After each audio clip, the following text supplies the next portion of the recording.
शांति। ओम शांति शांति शांति शांति। शांति। ओम। बाद में लाइट बंद मत कर। वैशेषिक दर्शन में प्रथम अध्याय नहीं, द्वितीय, एक मिनट, द्वितीय अध्याय प्रथम आहनिक।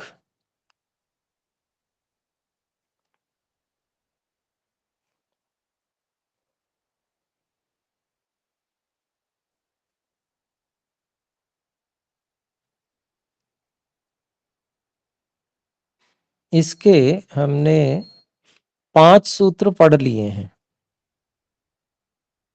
द्वितीय अध्याय प्रथम आहनिक के 5 सूत्र तक हम पढ़ चुके हैं और छठे सूत्र से हम आगे बढ़ने वाले हैं। इससे पहले यदि कोई बात हम में से पूछना चाहते हैं तो हस्तोत्थापन द्वारा सूचित करें। जी, बहन रिया जी। नमस्ते गुरुजी। गुरुजी, मेरी शंका पहले ही सूत्र से है, द्वितीय अध्याय के प्रथम आहनिक के पहले ही सूत्र से है।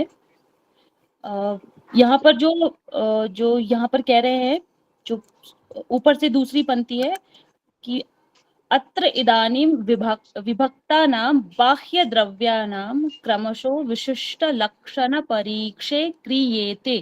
गुरुजी, ये जो बाह्य द्रव्य कह रहे हैं, इससे पृथ्वी को लिया जा रहा है। गुरुजी, ये स्पष्ट एक बार कीजिए, बाह्य क्यों कह रहे हैं ऐसा? हाँ जी, मैं बताने का प्रयास करता हूँ। जी गुरुजी।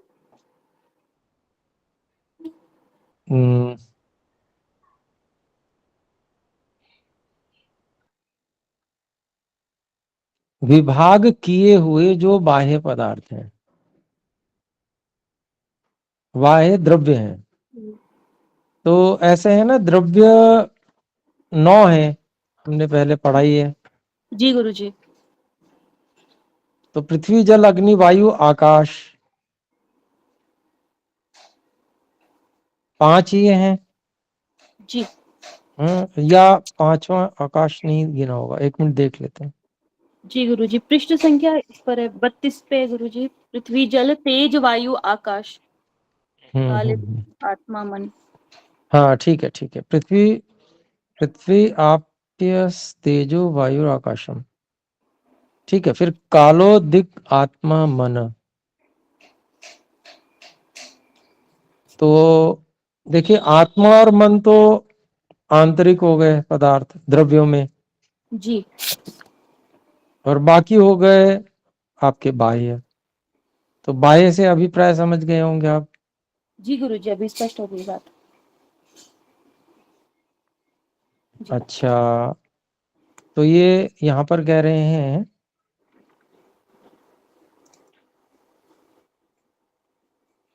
इनका क्रम से विशिष्ट लक्षण और परीक्षा, लक्षण और परीक्षा जो है किए जा रहे हैं।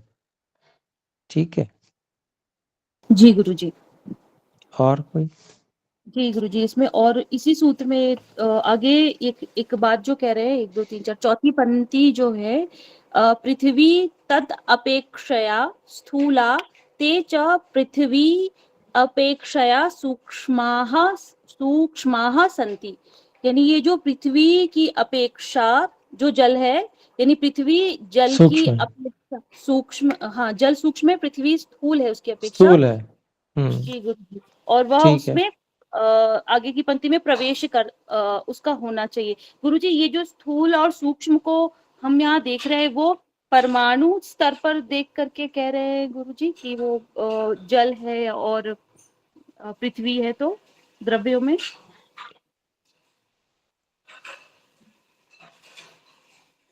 हाँ, सभी स्तर पे सूक्ष्म है जल, पृथ्वी की अपेक्षा से सभी स्तर पे। स्थूल स्तर पे भी जल सूक्ष्म है पृथ्वी की अपेक्षा से, और सूक्ष्म स्तर पे भी है, बिल्कुल। जी गुरुजी, जैसा वो उसका रूप दिखाई पड़ता है, उस हिसाब से वो हम समझते हैं कि वो स्थूल है और ये जल जो है वो सूक्ष्म हुआ, ऐसा गुरुजी? हाँ, उसका रूप तो खैर दोनों में ही होता है, जी गुरुजी। लेकिन पृथ्वी में जल ऐसे प्रवेश कर जाता है जी और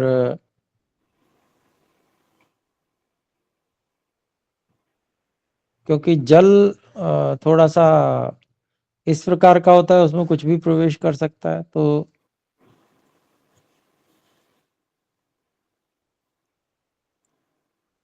इसको इस दृष्टि से यहाँ पर प्रवेश की दृष्टि से कहा है। जो जी जो गुरुजी। अधिक सूक्ष्म होगा वो जी स्थूल में प्रवेश कर जाएगा,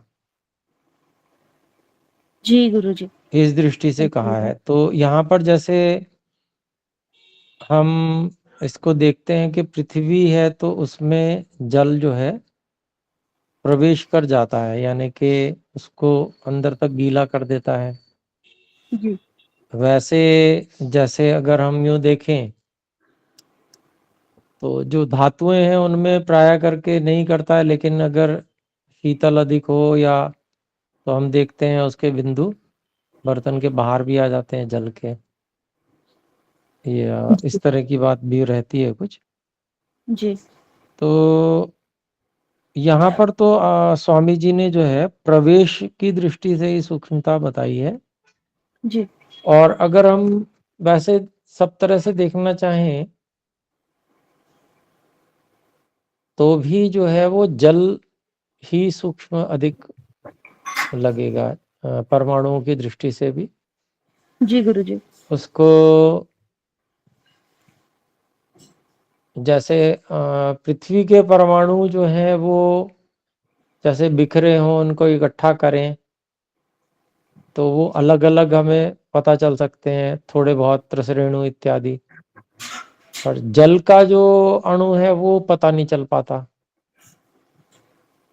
जी जल का बहुत सूक्ष्म अंश कितना कौन सा होगा उसमें नहीं पता चल पाएगा कि वो कहाँ पर है, अत्यंत सूक्ष्म अंश, वो सूक्ष्मता अधिक हो जाएगी।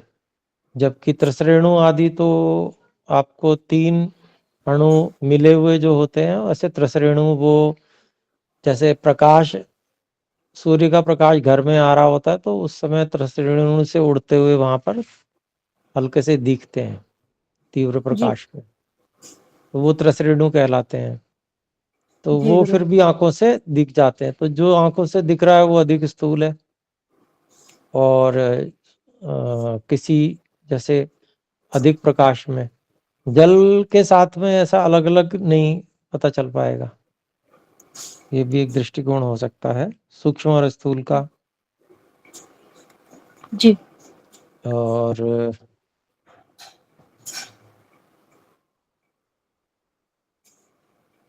बस यही, और थोड़ा समझने योग्य है ये पर जो चीजें हैं जल से और अग्नि और अधिक सूक्ष्म है, क्योंकि अग्नि जो है वो जल में प्रवेश कर जाती है, पृथ्वी में भी प्रवेश कर जाती है अग्नि, है ना। अग्नि में बाकी चीजें डाली जाती हैं तो वो भस्म कर देती है, वो एक अलग विषय हो गया। लेकिन बाकी चीजें उसमें अग्नि में प्रवेश कर पाती हैं, ऐसा नहीं हो पाएगा। जी गुरुजी। अग्नि में जाएंगी, जला देगी वो उसको, वो एक अलग विषय हो गया। मतलब है तो और भी विरल वो अग्नि, जी जैसे जल भी और भी विरल है अधिक सूक्ष्म होते हुए भी, तो उसमें कोई पार्थिव पदार्थ डालेंगे वो डूब जाएगा। ऐसे अग्नि भी रोकेगी नहीं, आने देगी, जी चाहे जल गुरुजी। डालो उसमें चाहे, है ना। जी अधिक जल डाल देंगे तो बुझ भी जाएगी। तो हम्म, अग्नि जो है मतलब उसका, अग्नि का प्रवेश अगर स्थूल चीजों में देखें तो हो जाएगा, पृथ्वी सभी पार्थिव चीजों में अग्नि का प्रवेश हो जाएगा, जल में भी अग्नि का प्रवेश हो जाएगा जब गर्म करते हैं उस तरीके से, है ना। फिर उसके जी बाद में गुरुजी। आपका वायु और अधिक सूक्ष्म है, तो अ, वायु तो अग्नि में प्रविष्ट पहले से है ही, उसका स्पर्श जी उष्ण स्पर्श के रूप में प्रतीत होता है, और वायु के साथ मिलके उसमें तीव्रता भी आ जाती है अग्नि में और अधिक। जी वायु को और अधिक सूक्ष्म माना गया है। हालांकि वायु में भी अग्नि मिल जाती है तो गर्म हो जाती है वायु, जल भी मिल जाता है वायु में जी तो वायु जो है वो ठंडी हो जाती है। पृथ्वी भी वायु में मिल जाती है तो धूल बन जाती है। तो जो जो चीजें अधिक सूक्ष्म बताई जा रही हैं वहां पर भी स्थूल चीजें जाके मिल रही हैं, हम्म, लेकिन स्वरूप थोड़ा भिन्न है, अलग प्रकार से है ना। और इसमें सामान्य रूप से जैसे सूक्ष्म वस्तु जो है स्थूल वस्तु में घुस जाती है, पर स्थूल वस्तु से उसको रोका भी जाता है। अब जैसे आप गैस सिलेंडर देखिए तो उसमें अगर पूरी में गैस ही भरी हुई है, वैसे तो लिक्विड भी होता है उसमें, तरल भी होता है।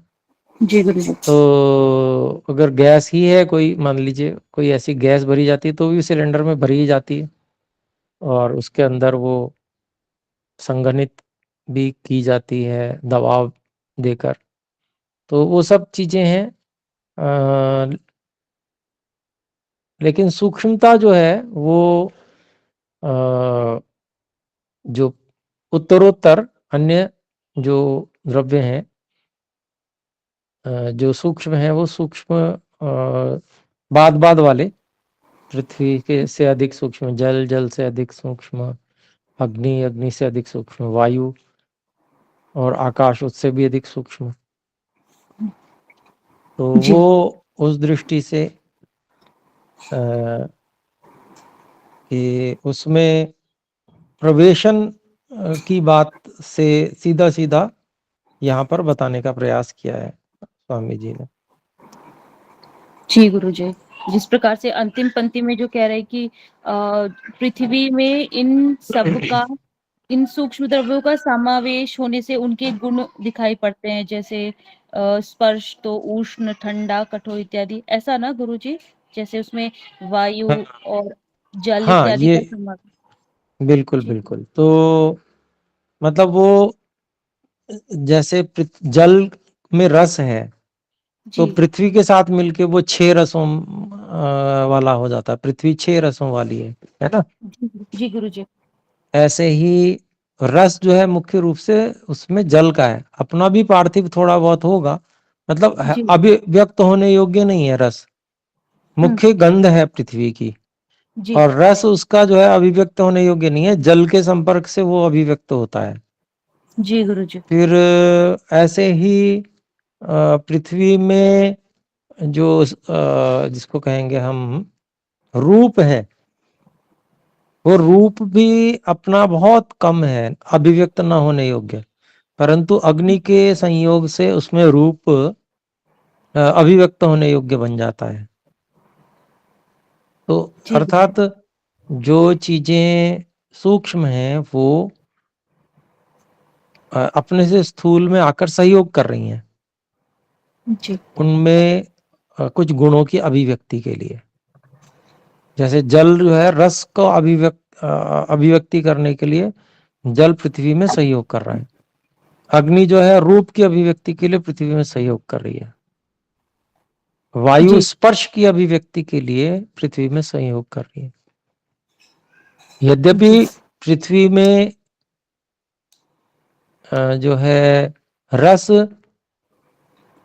रस और रूप और स्पर्श ये अपने हैं, परंतु अभिव्यक्त होने की स्थिति में नहीं है, बिना सहयोग के नहीं हो सकते अभिव्यक्त। उनका पूरा अभिव्यक्तिकरण जो है वो उस उन सूक्ष्म द्रव्यों के सहयोग से का अभिव्यक्तिकरण होता है। ये आगे आएंगी बातें अभी। जी गुरु जी। जी स्पष्ट हो गई बढ़िया से गुरु जी ये बात। गुरु जी एक बात यहाँ पे और अंतिम बात जो कह रहे हैं ना कि पंक्ति, अंतिम पंक्ति में कि पृथ्वी लक्ष्यते नान्ये गुणाः संख्यादयो लक्षणे विद्यन्ते विद्यन्ते, यानी जो संख्या और इसके अलावा भी जो आगे के गुण है परिमाण इत्यादि संयोग विभाग, वे इसमें इनके लक्षण जो है वो अलग नहीं दिखाई पड़ते या भिन्न नहीं होते। गुरुजी इससे क्या कहना चाह रहे हैं, ये स्पष्ट नहीं हुई बात। हाँ, एक बार फिर से देख लेते हैं। सूक्ष्म द्रव्याणाम तत्र समावेशात, कह रहे हैं सूक्ष्म द्रव्यों के उनमें समाविष्ट होने से, तद्गुणैः गुणवत्वात् रूपादि मति पृथ्वी, उन गुणों से गुण वाली रूप आदि वान पृथ्वी हो जाती है। अर्थात पृथ्वी में रूप अग्नि की सहायता से, और रस जल की सहायता से, स्पर्श वायु की सहायता से वहां पर होता है। तो कहते हैं न अन्य गुण संख्यादयो लक्षण विद्यन्ते। अब ये जो गुण की बात चल रही है, जी तो गुण किसकी सहायता से वहां पर अभिव्यक्ति को प्राप्त हो रहा है, तो वहां पर किन गुणों की चर्चा है? रूप, रस और गंध स्पर्श। जी गुरुजी। गंध तो स्वयं है पृथ्वी की, जी रूप रस और स्पर्श की बात हो रही है, ये गुण है ना तीनों। जी गुरुजी। अब यहाँ इतने गुण की बात तो यहाँ कह दी, अन्य गुणों की बात कर रहे हैं फिर। जी इतने ही गुण थोड़े ही हैं, गुण तो और भी हैं, 24 वहां हमने गिने हैं, है ना। जी जी तो अन्य गुण जो है, अन्य मतलब दूसरे वाले गुणों के बारे में कह रहे हैं, जो संख्या आदि गुण हैं। जी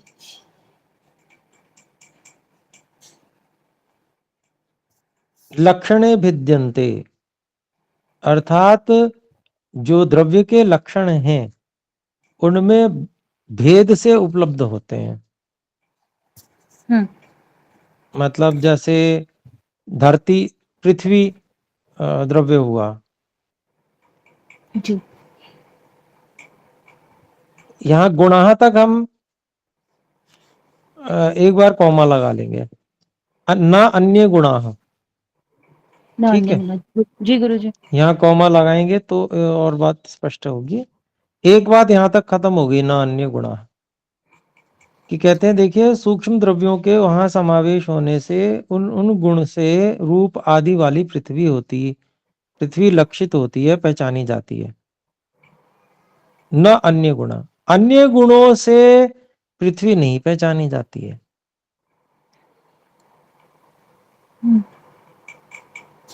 जी क्योंकि अन्य गुण अन्यत्र भी हो सकते हैं। अब यहां पर कहते हैं संख्यादयः लक्षणे भिद्यन्ते, जो संख्या आदि गुण हैं वो पृथ्वी के लक्षण में, पृथ्वी के लक्षण मतलब पृथ्वी की परिभाषा में भेद को प्राप्त होते हैं, अलग अलग रूप को प्राप्त होते हैं। मतलब बिल्कुल सुनिश्चितता नहीं है उनमें। जैसी सुनिश्चितता रूप और रस और स्पर्श की है, उस तरह की नहीं है अन्य गुणों की सुनिश्चितता। तो संख्या आदि जैसे गुण है, संख्या को ही ले लें, जैसे मान लीजिए जी तो संख्या है, बहुत संख्या है वहां पर, परमाणुओं की बहुत संख्या है। फिर परमाणुओं से मिलके कोई वस्तु बनी, पार्थिव वस्तु, उसकी भी संख्या बहुत है। जी गुरुजी। ऐसे ही जो जल है उसकी भी संख्या हम बहुत कह सकते हैं। कोई नदी में जल बह रहा है, कोई कुएं में है, कोई किसी तालाब वगैरह में है, और अनेक तरह से अनेक जगहों पे जल है। तो वहां भी संख्या का व्यवहार हो रहा है। जब संख्या का व्यवहार यहाँ भी हो रहा है, वहां भी हो रहा है, तो उसमें कोई भेद बचा नहीं जिसको यहाँ पर इस रूप में कहा जा सके, लक्षण के रूप में। भाई लक्षण क्या होगा? लक्षण तो वही है जो अन्यों से भेद को दर्शा रहा हो। जी भाई परिभाषा उसी से तो की जा सकती है, पहचान उसी से तो हो सकती है कि जो थोड़ी विशेषता दिखाए। जो सब में सामान्य रूप से हो रहा हो तो वो तो लक्षण नहीं होगा ना। तो ऐसे ही संख्या आदि जो गुण है वो धरती पृथ्वी के का जो लक्षण किया जाता है, परिभाषा की जाती है, उसमें कोई भेद नहीं दिखाते हैं। भेद नहीं दिखाते हैं तो वो लक्षण के रूप में प्रस्तुत भी नहीं किए जा सकते हैं। यहाँ ये कहने का अभिप्राय है। ठीक है जी। जी गुरु जी, जी गुरु जी, धन्यवाद गुरु जी, स्पष्ट हो गई बात। यानी ये जो रूप रस स्पर्श वे विशेष है, जिससे जिससे वे स्पष्ट रूप से वो लक्षित हो जाते हैं, पृथ्वी इत्यादि, पृथ्वी द्रव्य, और ये हाँ जी। विशेष नहीं है। जी गुरु जी, धन्यवाद गुरु जी। भाई आशीष जी कृपया बोले। प्रणाम आचार्य जी। ये जो जी, इसमें विभक्ता नाम बाह्य द्रव्याणाम, तो इसमें बाह्य पृष्ठ द्रव्य, संख्या, सूत्र हाँ संख्या यही बोल रहे जो, हैं। हाँ इसी में 32, ये 22, ये जो प्रथम सूत्र है ना, इससे जस्ट ऊपर वाली जो पंक्ति है वो, अच्छा अच्छा अच्छा, ठीक है। हाँ जो अभी, मतलब इसको भूमिका कहते हैं, सूत्र की भूमिका, प्रथम सूत्र की भूमिका। जी। अच्छा हाँ, तो ये भूमिका में जो है बाह्य द्रव्याणाम, जिसका भी अभी आपने वर्णन भी किया था, तो ये बाह्य द्रव्याणाम, ये जो 9 द्रव्य हैं उसमें से केवल, जैसे आकाश है, तो आकाश भी तो सर्वव्याप्त है, सर्वव्यापक है, तो फिर आकाश को बाह्य द्रव्याणाम में क्यों माना गया है? मतलब जो अंदर वायु भी है, है, इसका मतलब आपका मतलब ये है। हाँ हाँ, मेरी ये शंका है कि अंदर भी है हाँ हाँ, और वायु भी अंदर भी है, जल भी है, तो ऐसे फिर नहीं इनको, नहीं नहीं, देखिए सुनिए, ठीक है, जी आकाश की बात तो एक अलग हो गई, बाकी वायु जल इत्यादि तो अंदर नहीं है आत्मा के, है ना। आकाश तो स्थान प्रदान कर रहा है, तो चलो उसको मान लेंगे एक बार को, तो वहां तो शंका बन जाती है, बाकी के विषय में नहीं बन सकती। ठीक है जी। अंदर का मतलब कहाँ से, शरीर से अंदर आप समझ रहे हैं? नहीं, जो आकाश तो जैसे सर्वव्यापक है ही है, उसमें तो हाँ, वहां प्रत्येक तो जीव आपकी को, शंका उचित हो सकती है, तो वहां यहाँ आकाश की बहुत ज्यादा बात भी नहीं की है वैसे, जी अच्छा जी, बहुत छोटी सी बात की है। अच्छा अच्छा, हम्म। ठीक है आचार्य जी, ठीक है। ये स्वामी जी ने अपने तरह से भाष्य किया है और उसमें समझाने का प्रयास किया है तरीके से यहाँ पर, और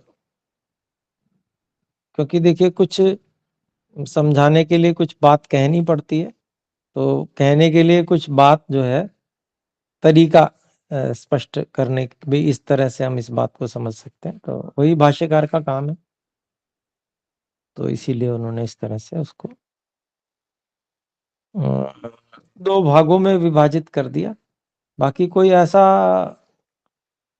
आप हम ऐसा नहीं मान के चलेंगे कि भाई महर्षि कणाद जी कोई दो भागों में द्रव्यों को विभक्त करना चाहते हैं कि ये बाह्य हैं और ये अभ्यंतर द्रव्य हैं। उसका कोई अभी तो ऐसा प्रयोजन स्पष्ट नहीं होता, होगा तो आगे स्पष्ट में आ ही जाएगा। बाकी यहाँ पर एक थोड़ा सा विभाग स्वामी जी ने अपने ढंग से कि भाई पहले इन बाह्य को देख लेते हैं, फिर आंतरिक की बात में देखते हैं, आएगी बात तो, और कोई विशेष नहीं इसमें है। ठीक है, तो अब आगे बढ़ सकते हैं क्या, हम थोड़ा सा ले लेते हैं। जी गुरु जी। जी, तो एक सूत्र छठा देखते हैं इसमें, सर्पिर्जतु मधुच्छिष्टानामग्नि संयोगाद द्रव्यत्वमद्भिः सामान्यम। तो यहाँ पर कुछ ऐसे द्रव्य गिनाए गए हैं जो जल से कुछ समानता रखते हैं पार्थिव, लेकिन जल से कुछ समानता रखते हैं। तो वो है, सर्पी घी को कहते हैं, सर्पी ही जतु मधु उच्छिष्ट उच्छिष्टानाम अग्नि संयोगाद द्रव्यत्वम अद्भिः सामान्यम। अलग अलग शब्द कर दिए, सर्पी घी है, जतु लाख है, और मधु उच्छिष्ट अर्थात मोम। मधुमक्खी जो है मधु एकत्र करती है, उसमें जो बचा हुआ रहता है वो मोम भी रहता है,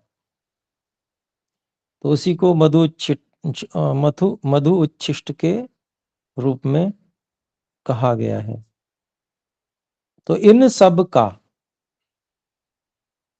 3 चीजें हैं, घी, लाख और मोम। इनका अग्नि संयोग से, अग्नि के संयोग से द्रवत्वम, पिघल जाना, बहने लगना, अद्भि सामान्यम, जल के साथ में इनकी समानता है। थोड़ा सा जल का गुण भी इसमें है, अग्नि के संयोग से ये जल के जैसे व्यवहार करने लगते हैं। तो इसका भाष्य देखते हैं। घृत लाक्षा सिक्था नाम पार्थिव वस्तु नाम, नाम बदल दिए, सर्पी घृत को, सर्पी को घृत कहा है, जतु को लाक्षा कहा है और मधुच्छिष्ट को सिक्थ कहा है। तो मतलब घी, लाख और मोम, इनके अर्थात पार्थिव वस्तु नाम, जो पार्थिव वस्तुएं हैं उनका अग्नि संयोगात आग्नेय तापात, अग्नि का संयोग होने से अर्थात अग्नि से तपा देने से, अग्नि के ताप से, द्रवत्वम, द्रवी भावो असांसिद्धि को भवति। तो उनका जो द्रवी भाव है, मतलब उनको तरल जैसा हो जाना है, उनका अग्नि के निकटता से, अग्नि के ताप के कारण से उनका तरल हो जाना, वो द्रवी भाव है ना। वो क्या है? असांसिद्धिक। सांसिद्धिक होता है वह स्वाभाविक होता है, असांसिद्धिक जो स्वाभाविक नहीं है अर्थात नैमित्तिक है। नैमित्तिक का मतलब जो निमित्त से हो, निमित्त अर्थात कारण से हो जाए। तो अग्नि उसका कारण है, उसके द्रवीकरण का। वैसे वो क्या है? पार्थिव ही है। तो नैमित्तिक है ये, भवति होता है। इति अद्भि सह सामान्यम सादृश्यम अस्ति। यह जो है जलों के साथ में इनकी समानता है कि अग्नि के निमित्त के अग्नि के निमित्त से या कारण से, उनके ताप से उसमें जल के समान हो जाना होता है, तरलता। तो ठीक है, इतना ही रखें आज, समय तो हो गया है। जी गुरुजी। तो आइए एक बार ओम का उच्चारण करके कक्षा को विराम करते हैं।